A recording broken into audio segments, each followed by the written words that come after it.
Hello, আমরা আবার guys ব্লগে চলে এসেছি। আজকে আমরা অন্য জায়গায় এসেছি। আজকে আমরা এসেছি বারো মন্দির। আগের দিন 26, আগের দিন 26, আজকে 12, তারপরের দিন যাবো 8, তারপরে বার যাবো 108 মন্দিরে। তো খুঁজে খুঁজে বার করতে হবে তাহলে। তুই গঙ্গায় যাস না, পায়ের গঙ্গায়। কেউ গঙ্গায় করবি না, কি করবি না গঙ্গা? আমি করবো গঙ্গার মাঝখানে দাঁড়িয়ে। আমাদের গান নাও আন্টি আমার কি নেবে? এই আমাকেও দেখাও। ওকেও দেখা পার্স, তুমি ব্যাগে না আমার পার্সটা ঢুকবে কারোর ব্যাগে? বাহ, এই সত্যি ভেতরের জায়গাটা খুব সুন্দর না?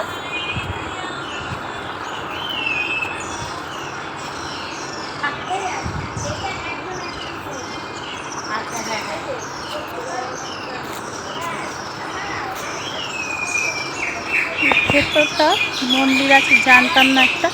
তো খুব সুন্দর জায়গাটা, ভেতরটা নিম গাছের নিচে আর কি। এবার কিছু কি ঠাকুর আমি বলতে পারবো না, হয়তো সন্তোষী টন্তোষী কিছু একটা হবে ঠাকুরটা। যাই হোক, কিছু একটা ঠাকুর মন্দির আছে। আর ভেতরটা কত সুন্দর, দেখো একদম পরিষ্কার, কত গাছপালা, খুব সুন্দর। এটা কিন্তু 12 মন্দিরে এসেছি। 12 মন্দিরটা আমরা শুধু এসে গঙ্গায় যখন স্নান করতে আসি তখন আসি, আর এই দিকটাতে আমি আসা হয় না, এই প্রথমবারই এসেছি। মানে আম গাছে, এইটা এত বড় আম গাছ আছে, দেখো প্রচণ্ড বড় আম গাছ। আর আম গাছের এখানটা দিয়ে চলো দেখাই তোমাদের, অনেক বড় দড়ি ঝুলছে।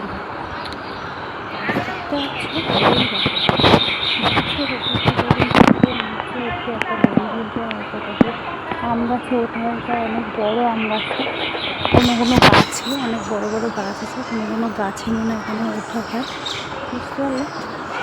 তো আমরা আজকে বিকেলে এখানটায় এসেছি, শ্যুট আছে ওদের। তো মন্দিরের এখানটাতে শ্যুট করে নিই, তারপর দেখে গঙ্গার ধারে আবার যাবো। আর একটা শ্যুট হবে তখন। সব সময় আমি কিছু ফেলিনি, আমার ধাক্কা লেগে পড়েছে। আলতাটা ছড়িয়ে দিয়ে, এই যে আলতা সব ফেলে দিয়েছে। বলছে দিদি আলতাটা নিয়ে আসো, আমার মাথা এখান থেকে নিয়ে কর। ওটাই তো জন্য বন্ধ করে দিলাম এটা, নাহলে এটা আবার ফেলবে। আমি কিছু ফেলিনি রে, আলতা এভাবে ফেলতে নেই। হ্যাঁ, এরকম দেখ না, এবারে যা লেবো না তোর পায়ে আমি, প্লিজ। তোরা বাড়িতে এতক্ষণ বসেছিলি, তোরা আলতা পড়তে পারিস নি? সব কটাই সমান, সব কটা সমান। আমাকে হেল্পার ভাবে আর তুই পাকুর গায়ে হেলে যে পুরো পড়ে গেছে আলতাটা।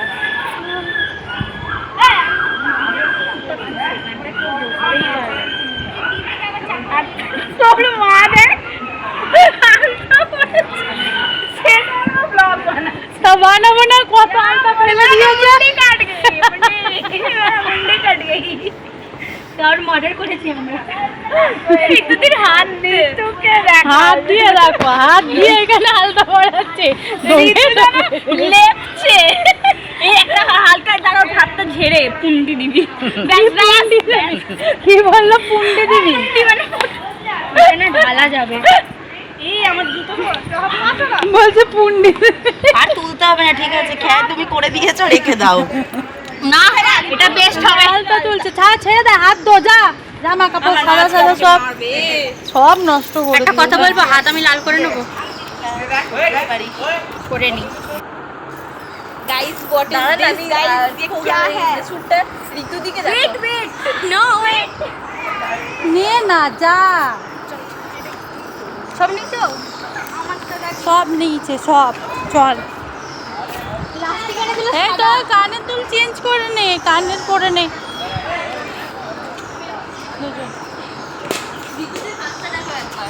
সব আলতার প্যাকেটটার মধ্যেও আলতা লাগিয়েছে, দেখো না তুমি। হ্যাঁ, গঙ্গা তো ধুতে হবে হাত।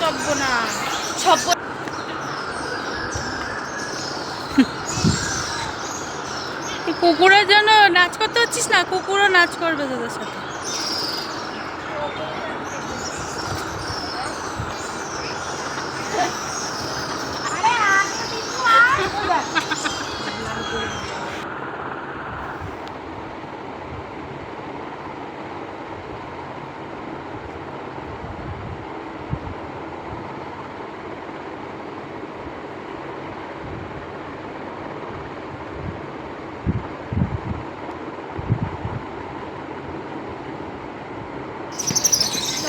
দেখো কত চামচিকি উঠছে ওপর দিয়ে, কারণ বেলা অনেক হয়ে গেছিলো। দেখে মনে হচ্ছে কিন্তু আকাশে প্রচুর মেঘ জমেছে। এটা খুব মেঘের আড়ালে দেখো সূর্যকে আস্তে আস্তে করে দেখা যাচ্ছে, মানে সূর্য কিন্তু মেঘের আড়ালে ঢাকা পড়ে গেছিলো, তা সূর্যকে আস্তে আস্তে দেখা যাচ্ছে। এত সুন্দর লাগছে দেখতে, খুব সুন্দর লাগছিল জায়গাটা।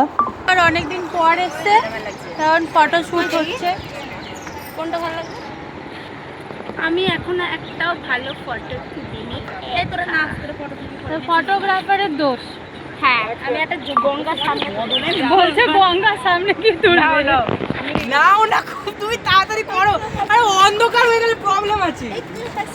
এখনো হয়নি তো। এই আমার ফোন কোথায়? এই তো আমার ফোনে সবাই যত কম কথা বলতে চাই তত বকায় আমাকে, ভালো লাগছে না। আচ্ছা তুমি চেনো এইসব, কিন্তু ফেসবুকে পোস্ট হবে। ওইটা না কিন্তু হবে, আমি যেটা করছি এখন। সেই জন্য আমি সবকিছু পোস্ট হবে। অন্তত এই ভিডিওটাতে আমি ভদ্রতা মেনটেন করছি। সত্যি তাই? এইটা করতে হবে, যেটাতে করতে হবে। আমি আগের দিন দেখেছি ফেসবুকে পোস্ট হয়েছে, তোমরা পাগলামি করছিলে, ভিডিও পোস্ট হয়ে গেছে। না, ওইটা তো পোস্ট করার জন্যই পাগলামো করছিলাম আমরা। না না না, ও ভাই গॉड, ये ব্লগার अच्छी नहीं है।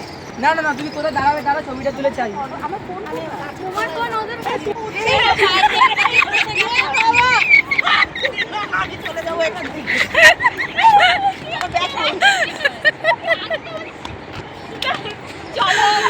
বাবা,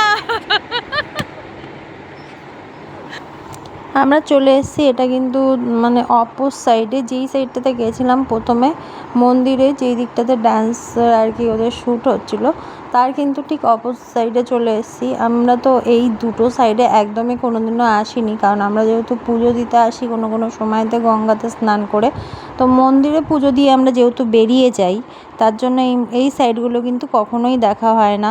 তো এই সাইডগুলোতে খুব সুন্দর জায়গা, আর আমাদের খুবই ভালো লেগেছিলো এই জায়গাগুলোতে। আর এইখানটাতে দেখো, ওদিকে যেমন একটা মন্দির ছিল, খুব সুন্দর মন্দিরের মতন ছিল, আর এইখানেও কিন্তু খুব সুন্দর দেখো একটা ফাঁকা সুন্দর বেশ পরিষ্কার জায়গা করে রাখা আছে, যেখানে কিন্তু ঠাকুর হয়তো পুজোও হয়, বা এখানে দেখতে পাচ্ছ, তোমাদেরকে দেখালাম যে ওখানে দেখতে পেয়েছো কোনো হোমযজ্ঞ হয় ওই জায়গাটাতে।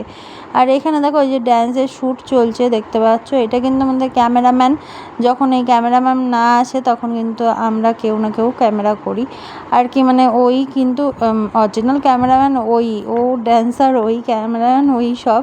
তো যাই হোক, ও ক্যামেরা করছিল। আর এখানে দেখো ড্যান্স শেষ হয়ে যাওয়ার পরে যে যার মতন রিলস বানাচ্ছিল, আর রিলস বানাতে বানাতে বেশ দেখো এখানে বেশ অনেক ফানি টাইপের আর কি, মানে যে যা পাচ্ছে ফান করছিল, রিলস বানাচ্ছিল। আর তার সঙ্গে কিন্তু শুধু আমরাই ছিলাম না এখানে পাগলামো করার জন্য, এখানে কিন্তু প্রচুর লোক ছিল পাগলামো করার জন্য, যারা কিনা অনেকক্ষণ দিয়ে রিলস শর্ট বা ব্লগ অনেক কিছু বানাচ্ছিল, তারা কিন্তু সাইডে অনেকেই ছিল।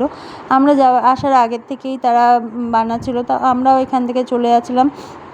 আর আসার পরে দেখো সবাই কিন্তু চা নিয়ে বসে গেছি, কারণ সবাই চলে এসছে, সবাই এসে কিন্তু জামা কাপড় ছেড়ে নিয়েছে। এবার সবাই যে যার মতন বাড়ি যাবে, যেহেতু যাওয়ার সময় এদিক দিয়ে গেছিলো সবাই জামা কাপড় ছেড়ে, তো তার জন্য কিন্তু এখান থেকেই সবাই যে যার মতন, কেউ পড়া দিয়ে এসছে, কেউ পড়াতে এসেছিলো, যেমন পায়েল মেয়েদের পড়াতে এসেছিলো, পড়িয়ে নিয়ে গেছে। আর এরকম ওরা আরতি আনেরা হলো গিয়ে কোচিং করে এখানে সিধে চলে এসেছিলো, এখান থেকে সেজে গেছিলো, তাই ওরা কিন্তু এসে সবাই সবার মতন জামা কাপড় চেঞ্জ করে নিয়েছে। আর এখন কিন্তু হচ্ছে চা পার্টি, মানে সন্ধে যেহেতু হয়ে গেছে তাই একটু চা খাচ্ছিল। আর এইখানে দেখো সবাই নাচছে বসে বসে, তোমরা ভেবো না কিন্তু পাগলের মতন যে এমনি নাচছে তা না, কারণ হলো কি টিভিতে গান চলছিল চা খাওয়ার সময়, তাই তারা নাচছিল। তো ভিডিওটা তোমাদের কেমন লাগলো অবশ্যই জানাবে। টাটা।